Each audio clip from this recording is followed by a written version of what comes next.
What up guys, it's Valkia.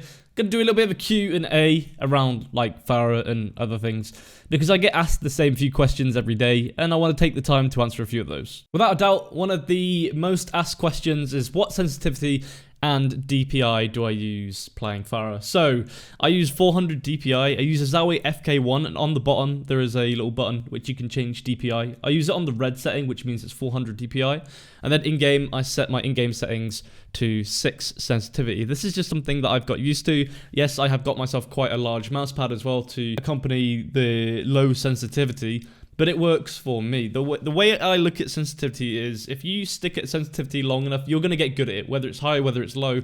For me, I prefer a low one because it's enough for me to do a 180 quick enough with the size of mouse pad that I've got, but also low enough for me to make sure I'm accurate. If it's a high sensitivity for me, I feel like I miss a few of my rockets. I'm just not as precise as I would be if it was lower. So yeah, 400 DPI, 6 sensitivity is what I'm currently using playing Farah. Another question I get asked quite a lot is, which servers do I play Overwatch on? Well, I play Overwatch on the Europe servers. Answering another one of the questions is, where am I from? I'm from England, based in Europe, so it makes sense that we're going to be joining onto the Europe servers. During my live streams, which I do every day, as I get people asking, what are my Farah tips? How do I get better at Farah? And I always point them towards my older YouTube video, the Advanced Guide to Playing Farah. I'm also going to be making a new guide, which is my Grandmaster Top 500 guide, on what I've learned since I made the Advanced Guide. And my playstyle has had to change quite a bit to be beneficial for the team, so that guide is in the works at the moment.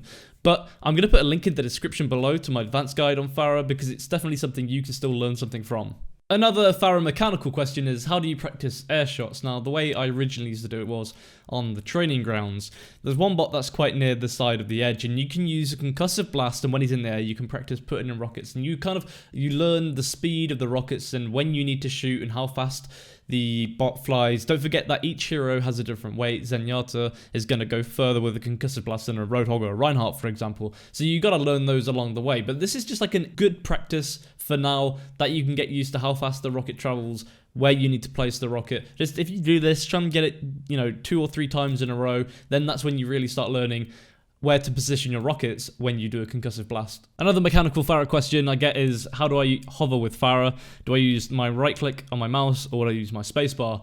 I actually use my spacebar. I constantly keep my thumb on it as well, just so I can get ready.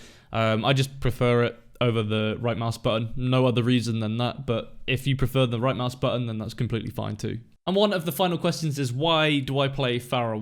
What draws me to this hero? And it's because I used to play a lot of Quake, and I love rocket heroes. I love shooting a rocket and hitting somebody in midair. I think it's amazing. So whenever I get one of the air shots with Farah, it's pretty much one of the best things to me in the game. And I feel there's a lot of potential in Farah that people haven't found yet, the way that you can play her. There's a lot of argument up in, Grandmaster Top 500, Farah is not good, Farah this, Farah that, but the more you play one hero, especially a hero which isn't typically played, the more you understand about that hero, and the more you can fit that hero into the playstyle at a higher level. There are times when I will have to switch off Farah, and I will switch off Farah. I'm not going to just stay on Farah and just throw it for the team. But if I believe that I can do some good to the team using Farah at a particular time, then I will take Farah and I will go for it. But yeah, I just find I just have a lot of fun with Farah. I think she's a great hero. I think she has a lot of potential, and I'm still working that out. And there's going to be more tricks and stuff that I don't know about, which I can share with you in the future as well. Be sure to check out other videos that I've produced. If you've enjoyed today's video, make sure to subscribe, drop a thumbs up, and drop a comment if you really want to. Thanks again, guys.